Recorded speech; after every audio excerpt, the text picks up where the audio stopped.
pause. Press play. Don't pause.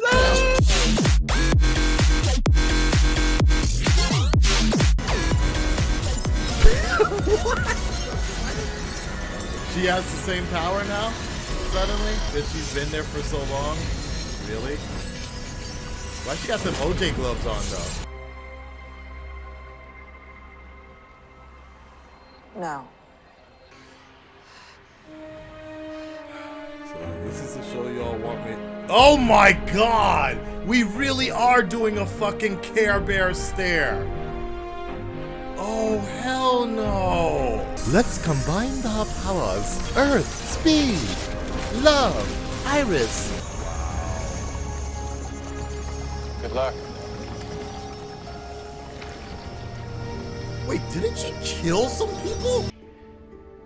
See, I told you they were gonna waste this fucking. So legit, they brought back OG Wells just to have him disappear and be done. Like this. What's not to love about my silky tones? Ooh, sound like a dolly. Yeah, I feel like the helmet's more Daft Punk. What? You know I like to lose myself to dance. Don't worry.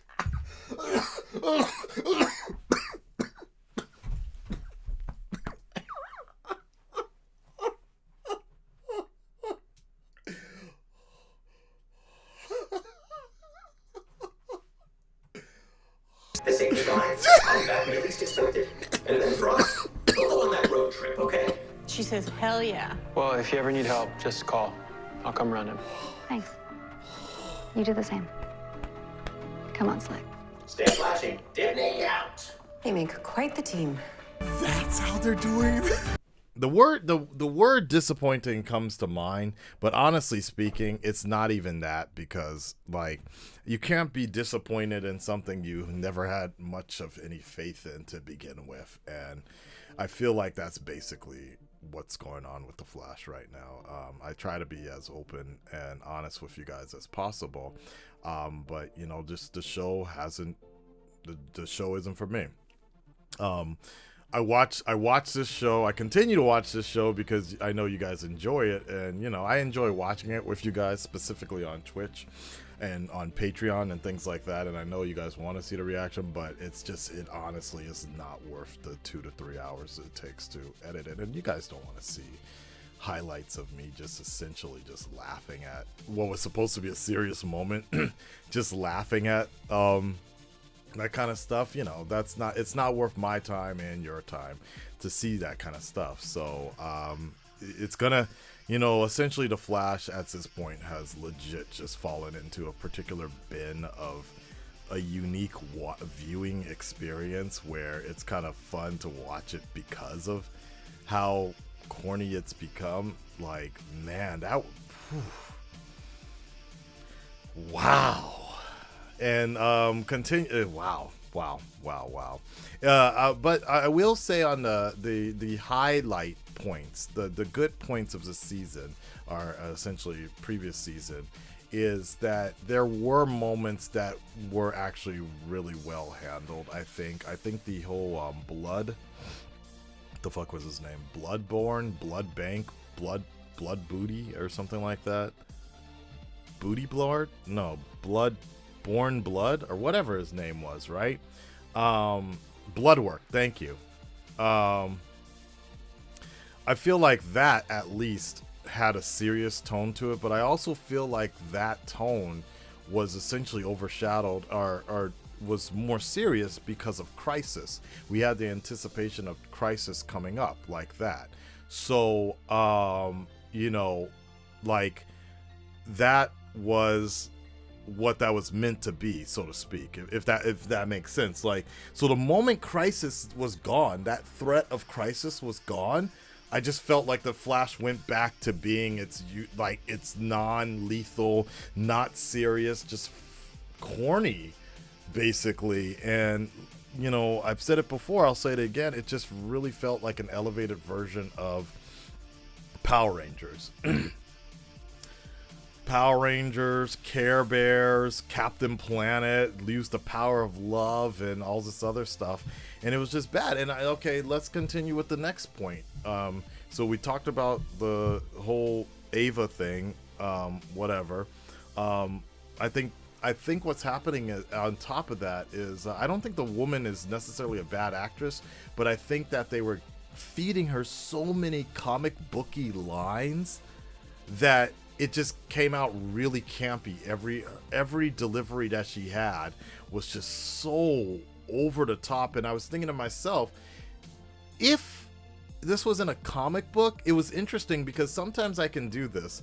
I was imagining that same script as a comic book, and I'm like, okay, I kind of see what's going on here. Like, it was really heavy dialogue, but translated for live action just doesn't work that same way.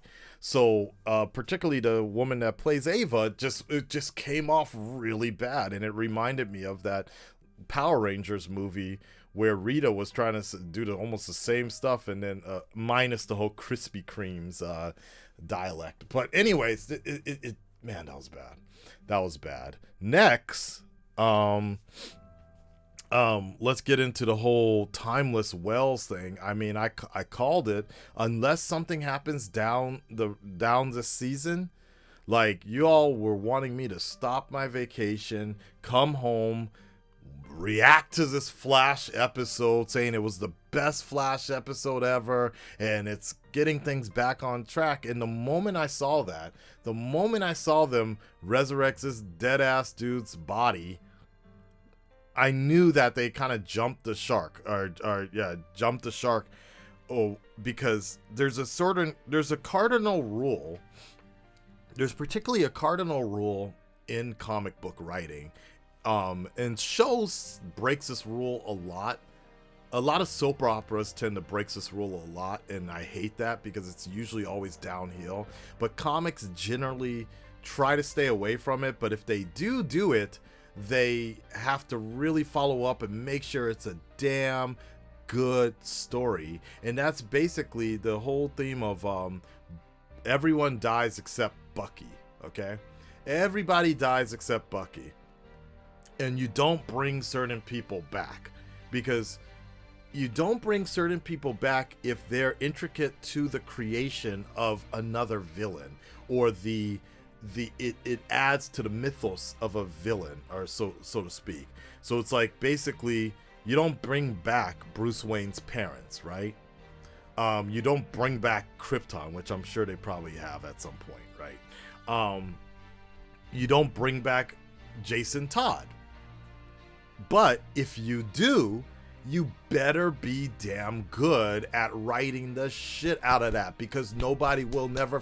God may forgive you, but I won't, as a comic fan, right? So Jason Todd came back. People were like, "Ooh, really? But then they wrote the shit out of that story under the Red Hood. They explained it well enough. It was still kind of corny, but it was just well done enough that it actually added to the rest of the team. And that was under the Red Hood. When they brought back Bucky, same thing. It's like, yo, don't bring back Bucky.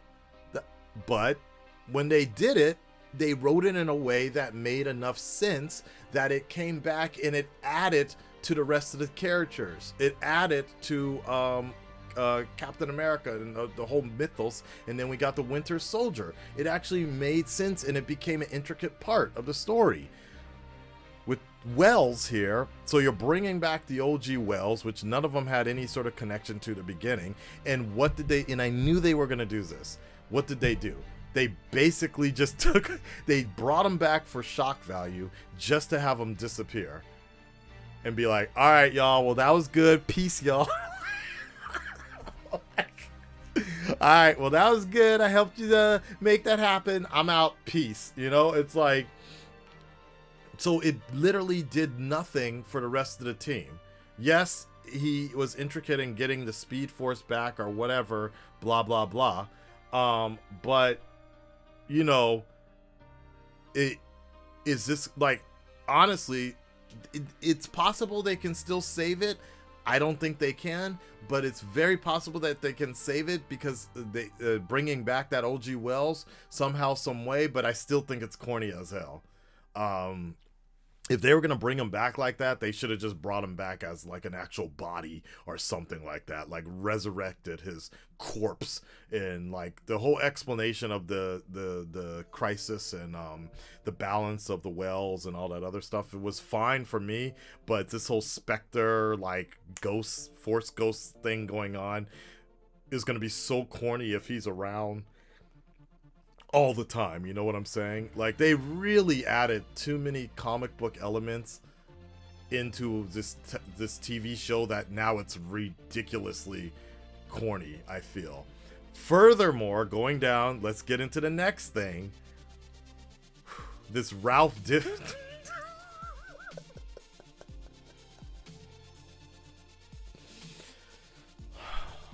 this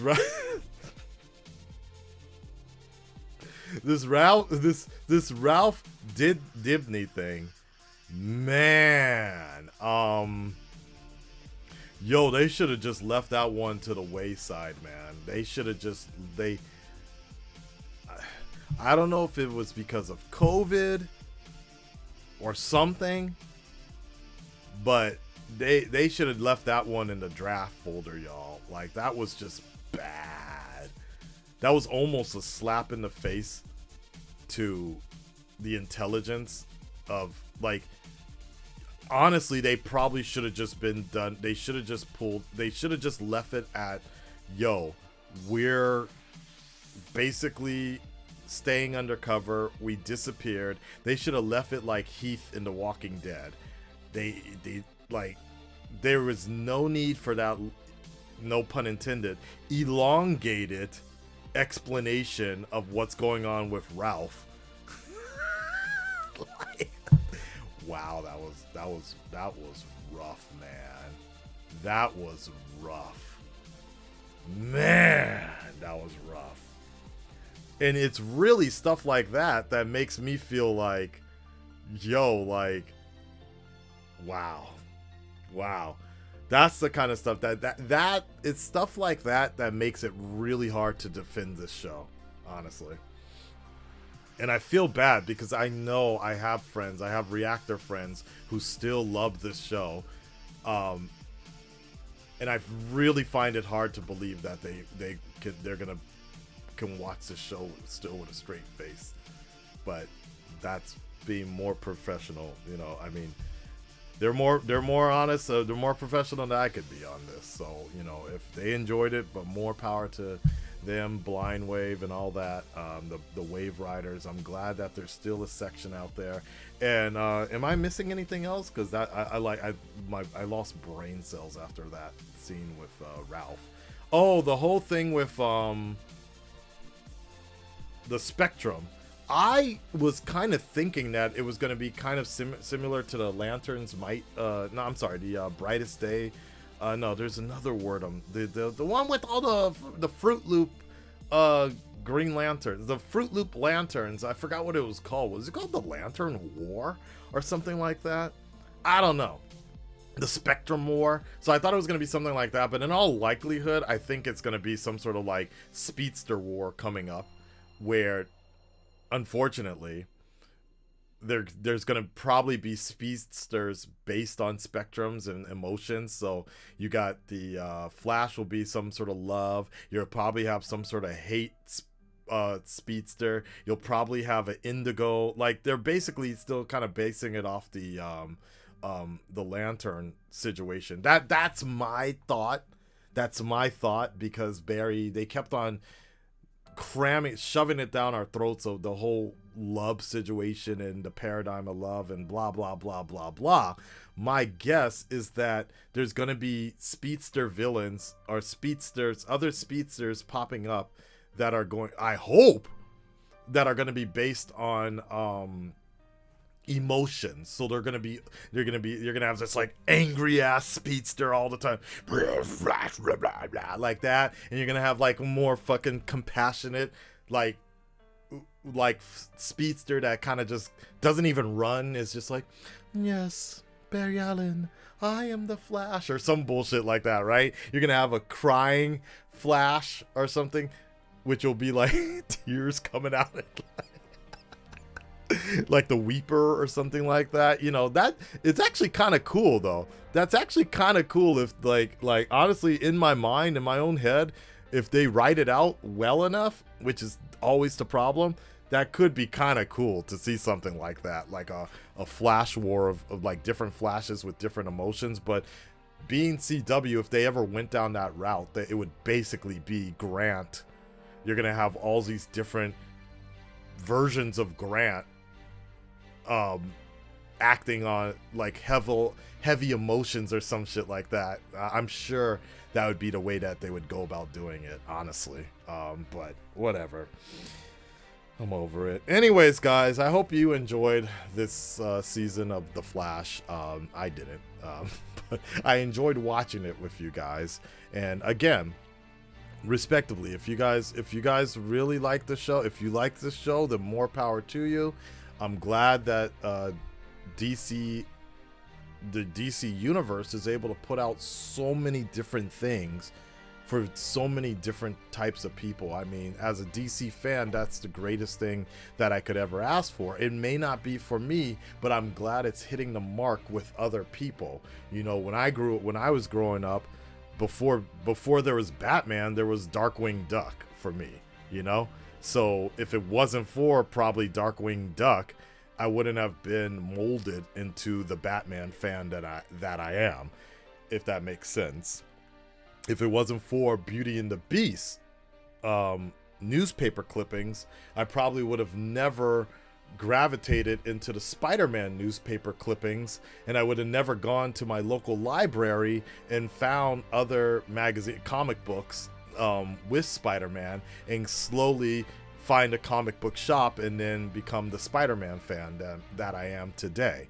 So there's all, you know, especially with on the cusp of the Snyder Cut being released, it's actually, as a fan, as particularly a DC fan, it's good because we don't really see that with Marvel because it's so general, it's so spread out. Disney is so huge that we don't really pay attention to it as much because the audience is so wide that you can see Marvel stuff for kids, then Marvel stuff for adults, Marvel stuff for young adults, like that. I think we just don't notice it as much with DC because some of this stuff starts to blur over the years. You know, the Flash started out as being really serious and like really heavily focused on science, and it was really intelligent back then, but it's gradually turned into something else. Same thing with Arrow, same thing with a lot of the CW shows, right?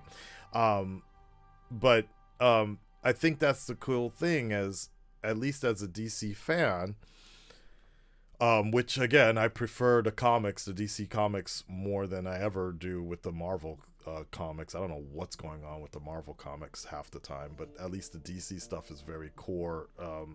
Generally doesn't really change so much for me, the writing style. And what's the point I'm trying to make? Oh, the point I'm trying to make is that there's a variety for so many people. There's something that's for everybody. And as we get older and as our preferences change, so do our shows sort of change. So while The Flash may not be targeted toward me the same way where Arrow wasn't for a while, I'm glad that it's out there for other people. And if the ratings keep going up and up, it's fine. You know, I'm not gonna argue that this show is canceled, you know, because there are people out there that are still enjoying it.